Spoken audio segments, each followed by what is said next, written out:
Et tout de suite, c'est l'heure de l'invité de Paris Direct. Et cet invité aujourd'hui, c'est vous, Éric Ruff. Bonjour. Bonjour. Bienvenue sur ce plateau. Merci. Vous êtes sociétaire honoraire de la Comédie Française, dont vous êtes l'administrateur. Vous êtes aussi acteur, scénographe et vous signez un petit événement dans le monde feutré de l'opéra, je le disais tout à l'heure. La mise en scène de la Bohème au Théâtre des Champs-Élysées, le chef-d'œuvre de Puccini que le théâtre n'avait pas montré depuis 60 ans. J'ai appris ça hier, absolument. Un événement donc, dont on regarde quelques images et on ouvre les oreilles, bien sûr.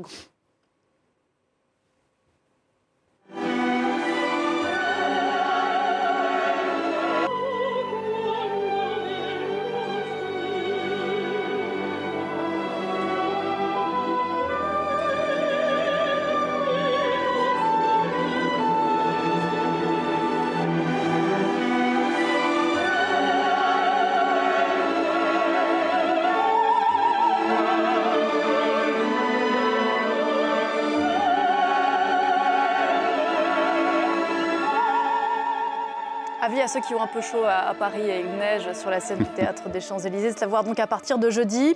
La Bohème 1896, c'est l'un des opéras les plus célèbres du répertoire lyrique. Comment on ne se laisse pas impressionner, Éric Ruff, quand on se voit confier un tel projet? Alors, en ayant une culture assez mineure de l'immensité de ce titre, puis pour le coup, j'ai toujours l'habitude d'essayer d'ouvrir les sens très simplement des textes et ça ne me dérange pas qu'ils aient été faits de manière absolument magnifique avant. Le chef d'orchestre, l'époustouflant Lorenzo Pacerini, qui a 32 ans et qui dirige pour cet opéra l'Orchestre National de France, dit que si on n'est jamais allé à l'opéra, il faut commencer par la Bohème parce qu'il y a à tout, c'est un opéra total. Vous êtes d'accord avec lui ? Oui, absolument. Alors si même théâtralement, ce mélodrame, on a quelquefois tendance à dire que c'est des formes un peu vieillottes, et en fait c'est des formes qui ont une tessiture, des octaves absolument extraordinaires, musicalement entre les pianos et les fortés, et théâtralement les situations sont extraordinaires à travailler. La Bohème raconte, entre autres choses, l'amour impossible de Mimi et de Rodolfo dans le Paris des artistes et des petites gens au tournant du siècle. Vous en retenez quoi? Le caractère tragique, on n'échappe pas à sa condition, à sa bohème, ou la fête immense qu'ils parviennent à faire tous de leurs conditions, justement? J'en retiens la description extraordinaire de cette qualité qu'on dit estudiantine de la Bohème, c'est-à-dire que comment on compense le fait de n'avoir aucun pouvoir d'achat parce qu'on est très très jeune par une capacité d'imaginaire extraordinaire, c'est-à-dire qu'on fait de toute contrainte une fête, de toute pauvreté une richesse, encore une fois d'imagination. Donc cette chose-là est magnifiquement décrite. La fin est tragique parce que la mort, qui est à peu près la seule chose qu'on n'arrive pas à imaginer, en tout cas à détourner, la mort vient frapper des gens qui, justement, sont d'une jeunesse et d'une crédulité absolument magnifique. C'est ça qui est tragique à chaque fois. C'est le deuxième opéra que vous mettez en scène, Éric Ruff, vous me corrigez si je me trompe. C'est le quatrième. Ah, le quatrième, oh là là, malheur sur moi. Qu'est-ce que vous y cherchez dans l'opéra? Qu'est-ce que vous y trouvez, plutôt? Alors pour l'homme de théâtre que je suis toujours extrêmement joyeux et impressionné de travailler avec des chanteurs, avec un orchestre, parce qu'il y a toujours un moment où nous, théâtralement, les interprètes, on plafonne. On peut être d'une grande précision, on peut avoir vocalement des fortés, mais il y a un moment où on ne chante pas. Et les chanteurs et l'orchestre ont cette capacité de puissance et de joie qui est un outil de narration extraordinaire. Et pouvoir travailler à l'opéra, c'est pouvoir travailler cette matière-là. Et elle est tellement extraordinairement joyeuse que voilà, c'est un bonheur. Et qu'est-ce que vous, justement, l'homme de théâtre, vous leur apportez à ces chanteurs, pensez-vous? Des appuis de jeu. Eux, ils ont des appuis de voix et des appuis musicaux. Des appuis de jeu, de temps en temps, ils ont tendance à ne pas lire suffisamment les situations et donc à ne pas profiter de leur richesse. Voilà. Donc mon travail à moi, c'est de les aider à chanter sur une situation extrêmement précise. Je me suis aperçu de longtemps que le maestro, c'est-à-dire le chef d'orchestre, et le metteur en scène ou la metteuse en scène, généralement disent la même chose, mais dit différemment. C'est pas les mêmes mots, mais très souvent ça concourt à la même chose. Et quand musicalement l'indication est en jeu, l'indication est la même, voilà, on atteint des qualités d'émotion parce que dans cette bohème, oui, enfin, quand Lorenzo Pacerini dit que c'est la chose à voir en premier, oui, on ne peut pas s'empêcher de pleurer sur cette œuvre-là tellement elle est touchante. Ouais, c'est vrai qu'on passe du rire aux larmes. Il y a à peu près toute la palette des sentiments humains dans cette bohème. L'opéra, ça reste un genre artistique qui peut impressionner. Oui. Est-ce qu'il faut le dépoussiérer ? Il faut le rendre accessible, je ne suis pas sûr. Je travaille à la Comédie Française depuis quelques années, donc le fantasme de dépoussiérer ce genre d'institution, je la connais bien. Je le connais bien, ce fantasme-là. Non, il faut que l'opéra soit accessible. Il faut réussir à faire... c'est des questions... Là, je ne dirige pas un opéra, mais c'est des questions de tarification, c'est des questions de rompre les barrières. Voilà, on a toujours l'impression que c'est très distancié, parce qu'il y a une fosse d'orchestre, parce que les lieux sont impressionnants. Et pourtant, c'est un spectacle total qui peut convaincre immédiatement n'importe qui, quel que soit le milieu social, quelle que soit l'origine, quel que soit le pouvoir d'achat ou l'imaginaire et la vie de bohème. C'est un art extraordinaire. C'est le spectacle total, l'opéra. Enfin, moi, je considère ça comme ça. Il n'y a pas plus puissant en émotion, en narration que l'opéra. Le fantasme du dépoussiérage, dites-vous, pour autant, vous l'avez réussi à la Comédie Française, dont vous êtes, je le disais, l'administrateur depuis près de 10 ans. Le français, comme on l'appelle, finit son cycle Molière couronné de succès, alors qu'on connaît les difficultés des théâtres en ce moment en France. Comment est-ce que vous l'expliquez, ce succès ? Alors, le fait de fêter le 400e anniversaire de la naissance de Molière en 2022, après les 2 années que je ne décris pas, tout le monde s'en souvient, était une chance extraordinaire. Alors, notre pas saint patron, notre patron laïque, Molière, nous a beaucoup aidé à ça. Donc ça a été voilà, un grand anniversaire et une belle fête.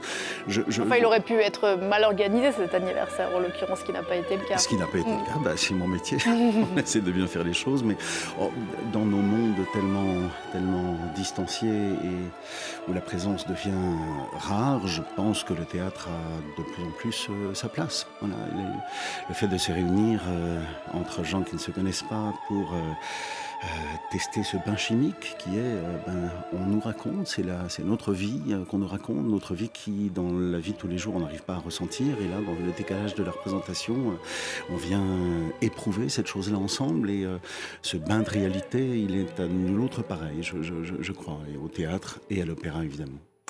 Est-ce que vous craignez l'ennui, Éric Ruff ? Oui. Ouais.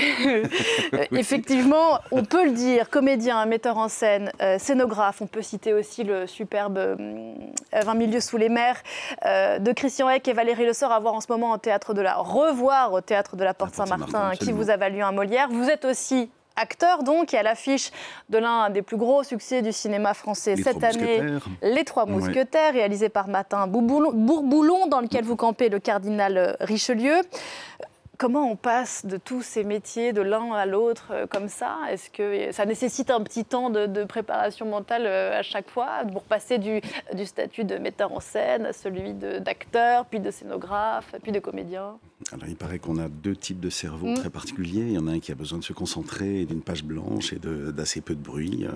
Et moi, je n'arrive pas à travailler comme ça. Je ne travaille que dans l'accumulation des choses. Et cette accumulation-là, elle crée une sorte de dynamique et d'électricité toute seule. Donc, j'ai toujours l'impression d'utiliser le même muscle. Et c'est à peu près, qu'on soit metteur en scène, scénographe ou comédien, finalement, la manière de travailler, le muscle utilisé est toujours le même. Donc, il se nourrit dans un maelstrom assez... J'ai la chance de faire tous ces métiers-là. Ouais. Vous campez un cardinal Richelieu particulièrement coriace, dirais-je. Un rôle, alors non pas sur son côté coriace, mais sur son côté gestion des personnalités. Vous dites qu'il vous a fait penser à votre tâche à la Comédie Française. C'est vrai ? Oui. On sait que le cardinal Richelieu, dans le film, on ne sait pas exactement pour qui il travaille et pourquoi il travaille. De temps en temps, on se dit qu'il travaille pour une idée supérieure, même au-delà des gens qui règnent. Et de temps en temps, dans l'exercice de mes missions, oui, je m'aperçois que je travaille pour quelque chose de supérieur aux gens que je rencontre. Et l'organisation veut cette chose-là. Oui, il y a quelques... Voilà, dans tout exercice du pouvoir, dans toute responsabilité du pouvoir, il peut y avoir ce genre de choses. En imaginant que vous êtes avec les sociétaires de la Comédie plus tendre que le cardinal dans le film. Infiniment plus tendre. Énorme succès, 3 300 000 spectateurs, je crois, pour les Trois Mousquetaires. C'est quoi votre rapport avec le succès? Parce que là, quand même, cette année, vous les accumulez à la Comédie, au cinéma. On vous le souhaite bien sûr aussi au Théâtre des Champs-Élysées. C'est quoi le succès? Ça vous oblige? Ça vous angoisse? Ça vous honore? Alors, le succès honore toujours. Je suis toujours très heureux quand les choses marchent. En même temps, j'ai jamais fait ce métier pour ça. Donc, c'est un terrain favorable. Je suis absolument ravi que ce que j'entreprends puisse rencontrer l'adhésion du public. Tout simplement, ça ne change pas grand-chose à ce que je fais. Et puis, je sais pas, j'ai la chance ou d'avoir une personnalité ou peut-être que le rôle de Richelieu est un rôle en soi impressionnant, ce qui fait que les gens qui me parlent de ce travail-là sont toujours extrêmement respectueux. Donc c'est un succès qui ne m'encombre pas. Voilà. Oui, François Civil a dit de vous, parce que je crois qu'il a passé son audition, ou il vous a fait passer votre audition. Absolument. Comme ça, il a dit que vous étiez quand même, ensemble. Que c'était le stress pour lui, parce que vous étiez quand même le boss des boss des acteurs. Le boss des acteurs, oui. La troupe de la Comédie Française est une troupe d'un talent assez extraordinaire. Il y a plein de talents à l'extérieur, mais il est vrai qu'actuellement, dans la troupe, il y a beaucoup de gens qui font du cinéma. Ouais, dont les talents sont de plus en plus reconnus et recherchés aussi. Voilà, et donc je pense qu'il soulignait le fait que d'organiser les rapports entre toutes ces vedettes n'était pas une chose facile. Et c'est pas une chose facile, mais c'est une chose. C'est mon métier, c'est mon plaisir. Une chose plaisante. Donc on imagine qu'il y a encore beaucoup de projets après ça. Pour la Comédie Française, plein, absolument. Et puis le second volet des Trois Mousquetaires, Milady, sortira, je crois, en décembre prochain. Et on vous y retrouve. Voilà.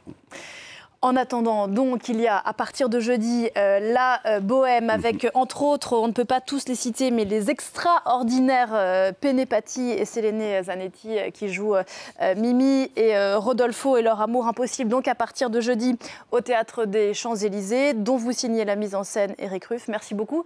Merci à vous d'être venu nous en parler ce matin. Je sais que la nuit a été courte pour vous en ce lendemain de répétition générale. Alors merci beaucoup d'avoir été là ce matin. On se quitte en musique, bien sûr. On se retrouve juste après la pause avec Pauline Godard. À tout de suite.